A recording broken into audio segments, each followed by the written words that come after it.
அழகான ஒரு காட்டுல ஒரு காக்கா இருந்தது. அந்த காக்காவுக்கு சோம்பேறித்தனம் ரொம்ப அதிகம். கஷ்டப்படாம எப்படி வாழறதுன்னு எப்ப பார்த்தாலும் யோசிச்சுக்கிட்டே இருக்கும். அத சோம்பேறி காக்கான்னு அந்த இடத்துல இருக்க எல்லாரும் சொல்லுவாங்க. மத்த பறவைகள் எல்லாம் நேரம் கிடைக்கும் போது சோம்பேறி காக்கா கிட்ட வந்து, உன்னோட பழக்கத்தை மாத்திக்கோ, கஷ்டப்படாம வாழணும்னு நீ நினைக்கிறது தப்புங்கிற. அது மட்டும் இல்ல, மத்தவங்களை நம்பி வாழறது கூட தப்புதான்.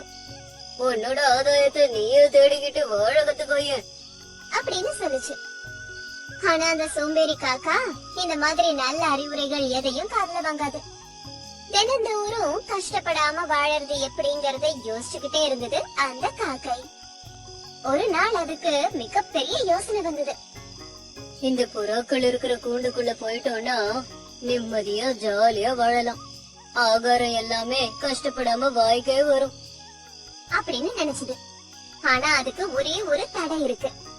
புறாக்கள் எல்லாம் வெள்ளையா இருக்கும், காக்கை என்னமோ கருப்பு. என்ன செய்யறதுன்னு யோசிச்சுக்கிட்டே இருந்துச்சு. யோசிச்சு கடைசியா அதுக்கு ஒரு யோசனை வந்தது. காக்கா என்ன பண்ணுதுன்னு பாகம் 2 பார்ப்போம்.